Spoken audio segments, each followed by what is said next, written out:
There is a version of the future you carry inside you right now, not as a plan, not as a strategy, but as something more intimate than either of those things.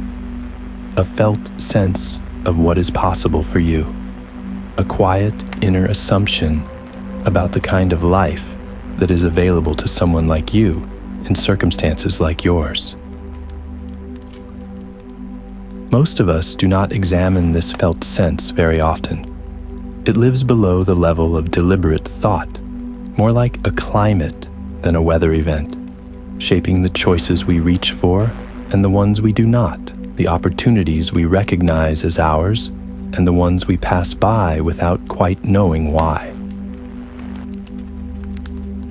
And yet, this inner assumption, this quiet sense of what is available, may be the single most consequential thing about us, because the outer life we build is always, in some profound way, a reflection of the inner life we are living.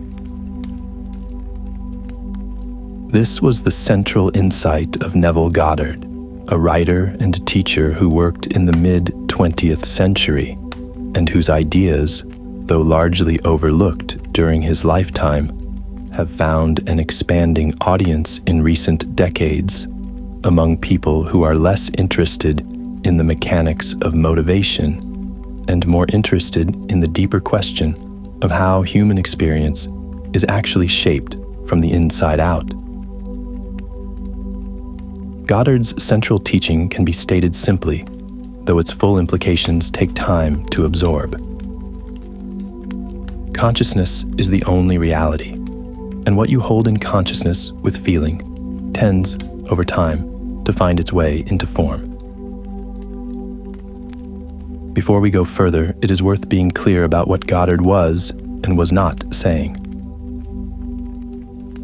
He was not teaching a system of positive thinking in the conventional sense. He was not suggesting that repeating affirmations or maintaining an optimistic attitude would automatically produce the outcomes you desire. He was pointing at something considerably more specific and considerably more demanding. The quality of your assumed state of being. Not what you hope for. Not what you intellectually believe is possible, but what you actually feel yourself to be at the deepest level of your experience. He distinguished carefully between desire and assumption, between wanting something and genuinely feeling yourself to already be the kind of person for whom that thing is natural and inevitable.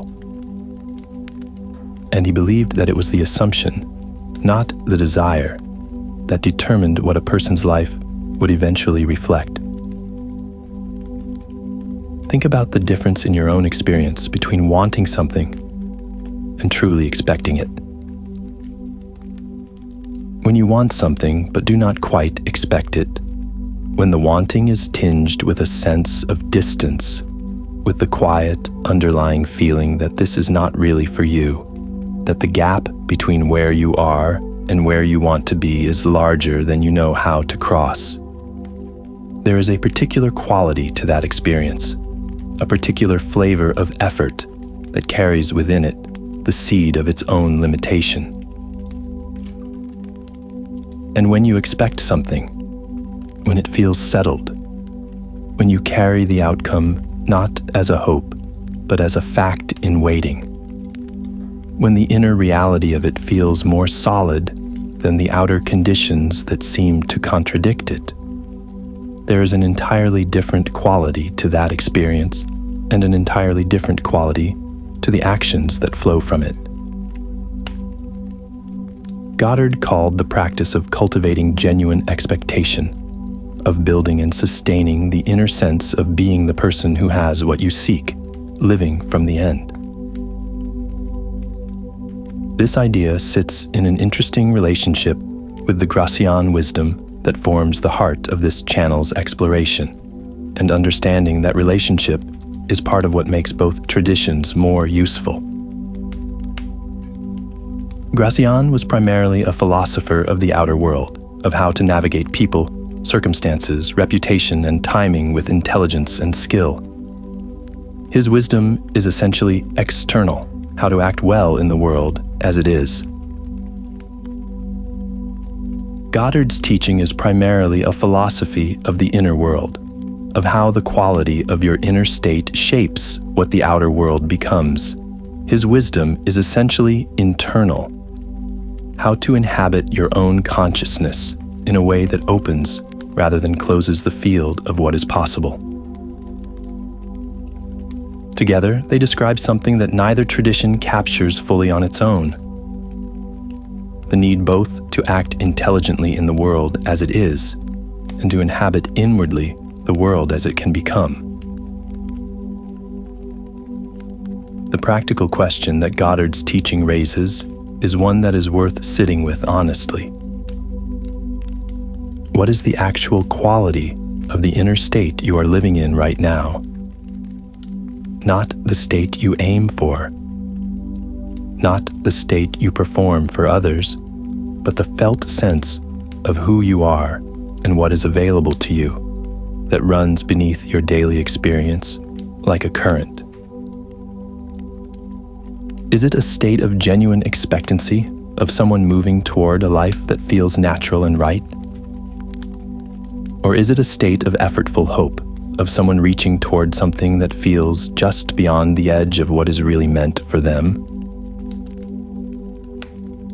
Goddard believed that this distinction, effortful hope versus settled expectancy, was one of the most important distinctions a person could learn to feel in their own inner experience, because it is the difference between a state that generates expansion and a state that generates more of the same.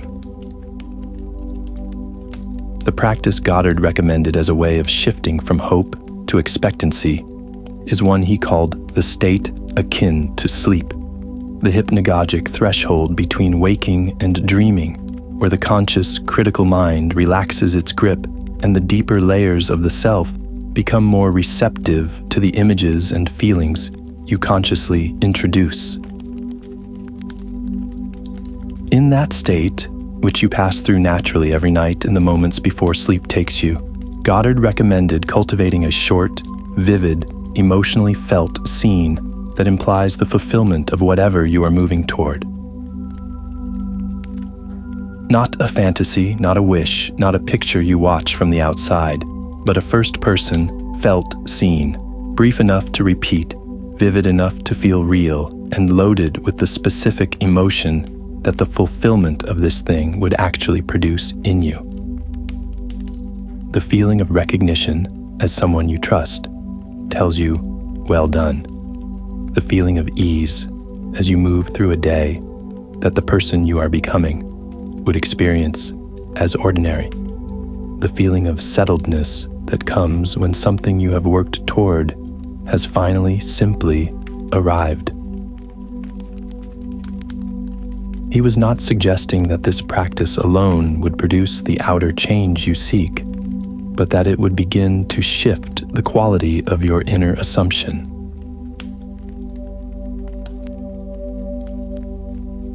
And that as the assumption shifts, the perceptions, decisions, and actions that flow from it would shift in corresponding ways.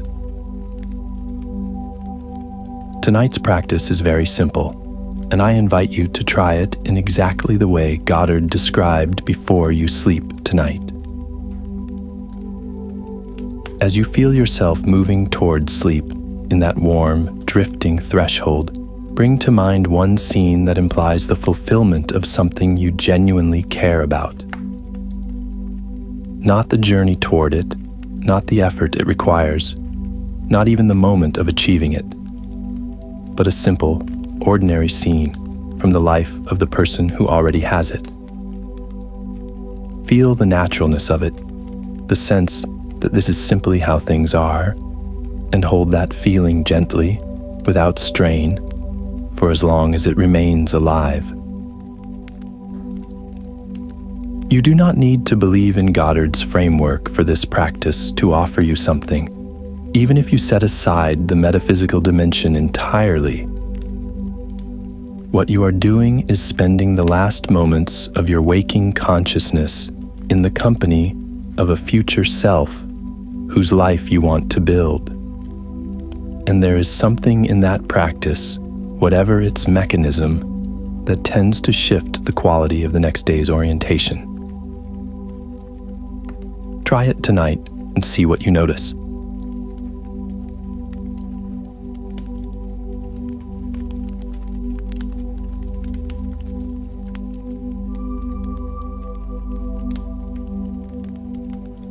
If Goddard's ideas resonate with you, or if you find yourself skeptical of them in a way you would like to explore, I would love to hear your thoughts in the comments below.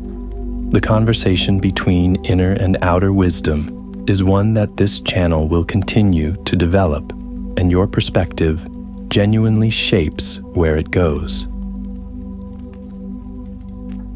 If you found value here tonight, please take a moment to like this video and subscribe with notifications on, so the next reflection reaches you at the right time.